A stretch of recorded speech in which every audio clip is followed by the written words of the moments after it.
कृष्णाला जन्म देणारी देवकी आपल्या लक्षात राहते, पण भरपुरात कृष्णाला डोक्यावर ठेवून जाणारा वसुदेव आपण किती सहजपणे विसरून जातो.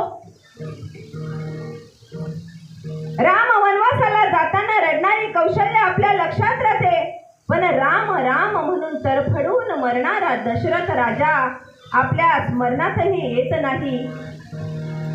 ज्याला बाप कळाला त्याला दशरथ राजा कळाला, आणि ज्याला दशरथ राजा कळाला त्याला राम कळाला, आणि ज्याला राम कळाला त्याला रामचरित्र मानस ग्रंथ कळाला.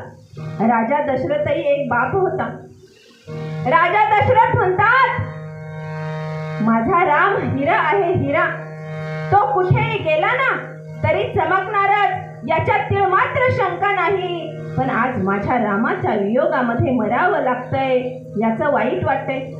कौशल्य आई, माझं काय होईल याचा विचार करू नका, पण माझा राम जेव्हा घरी येईल ना तेव्हा त्याला सांगा, माझं नितांत प्रेम प्रभू रामचंद्रांवर होतं.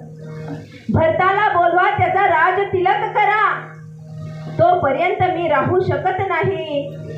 दशरथ राजा भिंतीकडे पाहतात आणि म्हणतात, कौशल्य बघ, त्या भिंतीकडे श्रावण बाळाचे आई वडील मला दिसत आहे, आणि ते मला बोलवत आहे आणि मला म्हणत आहेत, दशरथ राजा, आम्ही पुत्र वियोगाने मरत आहोत, तुला सुद्धा पुत्र वियोगाने मरावं लागेल.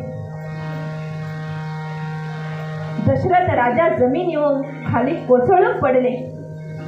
विव्हळ अवस्था आहे हो. आणि राम राम म्हटलं आणि पंचभूती देहाचा त्याग केला. याला म्हणतात